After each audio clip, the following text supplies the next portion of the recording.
शोहर के फोत होने के बाद 16 साला देवर को अपना छोटा बच्चा समझकर उसे अपने साथ बिस्तर पर सोलाने लगी। कुछ दिनों तक तो मैंने हाथ से गुजारा किया, लेकिन एक रात जब मैंने अपने देवर को सोते हुए देखा तो मेरी आंखें फटी की फटी रह गईं।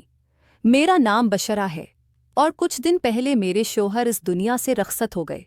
मेरे घर में न कोई सास थी और न ही नंद। शोहर का इस दुनिया में वाहद खूनी रिश्ता इनका छोटा भाई मैसन था, जिसकी उम्र सिर्फ 16 साल थी। मैंने मैसन को हमेशा अपने बच्चे की तरह समझा था, लेकिन मैसन मुस्तकबल में सब कुछ तहस नहस कर देगा, मैंने कभी सोचा भी नहीं था। मेरा देवर मैसन मेरी शादी के दिन बहुत खुश था और कह रहा था कि उसे एक नई माँ मिल गई है।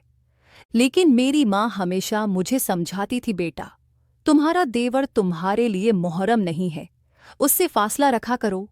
कल को जब वो बड़ा होगा तो तुम पर पर्दा लाजिम होगा। अभी से उसे आदत डाल लो कि वो तुम्हारे कमरे में बगैर इजाज़त न आए।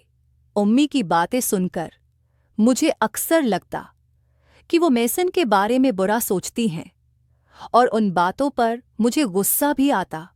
लेकिन आज मैं बेसारा हो चुकी थी। मेरे शौहर इस दुनिया से चले गए थे, मेरी आंखों से आंसू बह रहे थे। मैंने कभी सोचा भी नहीं था कि मेरा शौहर मुझे अपने 16 साला भाई के सहारे छोड़कर चला जाएगा। रात के 12 बज चुके थे और मेरा देवर मैसन अभी तक घर वापस नहीं आया था। शायद वो अपने भाई के रिश्तेदारों के साथ मसरूफ था। मैंने ये सोचकर खुद को मुतमीन कर लिया कि अगर वो घर नहीं आएगा तो शायद मैं खुद को ज्यादा महफूज महसूस करूंगी। भाभी दरवाज़ा खोलो, मैं हूं। मैंने हचिकचाते हुए दरवाज़ा खोला। आज मुझे घर सनसान और खाली लग रहा था, जैसे मैं किसी जंगल में खड़ी हूं। मैसन मुझे एक छोटे से भेड़िए की मानंद नजर आने लगा। पता नहीं क्यों मैं उसके बारे में उतना मनफी सोचने लगी थी। वो बोला, भाभी आपने खाना खाया? उसने मेरी मासूमियत से नजरें चराते हुए पूछा और एक हाथ में थैली पकड़ी हुई थी जिसमें चावल थे। उसने प्लेट में चावल निकाले और मेरे सामने रख दिए। फिर बोला, भाभी मुझे खाना बनाना नहीं आता तो मैं आपके लिए बाहर से ले आया हूँ, आप यूं भूखी न रहें। मैं अपने भाई के बाद अपनी माँ को खोना नहीं चाहता।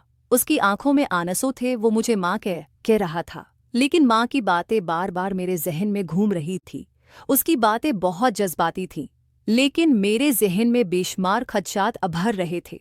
फिर उसने कहा, भाभी आप इस कमरे में सो जाएं, दूसरा कमरा सीढ़ियों के करीब है और मुझे लगता है कि आपको वहां नहीं सोना चाहिए। अब गांव में सबको पता है कि भाभी का शौहर वफात पा गया है और कोई भी बड़ी नीयत से हमारे घर आ सकता है। मुझे हैरत हुई कि इतनी छोटी उम्र में मैसन ऐसी बातें कर रहा है, लेकिन इस वक्त उसकी बात ठीक लगी। मैं इसकी ख्वाहिश के मुताबिक उसके कमरे में चली गई। हालांकि उससे पहले वो मेरे शौहर के कमरे में रहता था, इसलिए सब कुछ मेरे लिए नया और अजीब था। जैसे ही मैं कमरे के अंदर दाखिल हुई, अचानक मेरी नज़र एक चीज़ पर पड़ी जिसने मेरे कदम जमा दिए। ज़ाहिरी तौर पर मैसन 16 साल का बच्चा ही लगता था, लेकिन मेरी माँ की बातें सच साबित हो रही थीं, क्योंकि जो कुछ सामने था वो किसी बड़े और समझदार शख्स की हरकत हो सकती थी।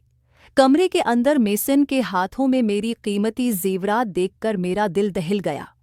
मैंने जेवरात महफूज तरीके से तालियां बंद करके रखे थे, लेकिन ये मैसन के पास कैसे पहुंच गए, ये सब कुछ मेरे लिए नहायत हैरानकुन और चौंकी देने वाला था। मैंने दिल में सोचा कि सुबह होते ही इस बारे में मैसन से सवाल करूंगी, लेकिन इस वक्त मुझे शदीद नींद आ रही थी।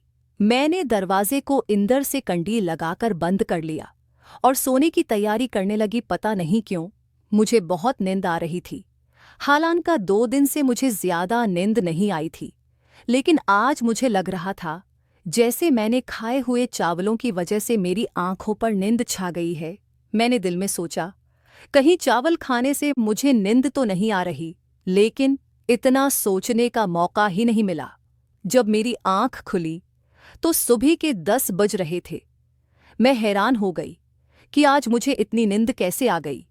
हालांकि 2 दिन से मुझे बिल्कुल नींद नहीं आई थी, लेकिन आज चावल खाने के बाद मेरी आंखें ऐसे बंद हुईं जैसे किसी को शराब पिला दी गई हो। मैं हैरान हो रही थी कि ऐसा होना नहीं चाहिए। तब मुझे बार बार एक ही ख्याल आ रहा था, कहीं मैसन के लाए हुए चावल खाकर मैं बेहोश तो नहीं हो गई थी। फिर मैंने दिल में सोचा कि आखिर मेसन ऐसा क्यों करता, उसे जरूरत ही क्या थी ऐसा करने की। आंखें मिलते हुए जब मैं कमरे से बाहर निकली तो मैंने मैसन को किचन में चाय बनाते देखा। उसे देखकर मुझे बहुत बड़ा सा महसूस हुआ। उसने पूछा, भाभी क्या आप रात जल्दी सो गई थी?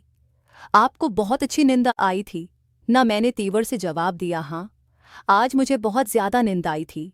वो फौरन बोला, तो क्यों ना आती, मैंने आपके चावलों में नींद वाली गोली मिला दी थी। मैंने अपने दोस्त को बताया कि मेरी भाभी को नींद नहीं आती, तो उसने मुझे कहा कि तुम उनके खाने में नींद की गोलियां मिला दिया करो, उससे वो आराम से सो जाएंगी। मैं हैरान हो गई कि मैसन इतनी घटिया हरकत कैसे कर सकता है। मैंने सख्ती से कहा,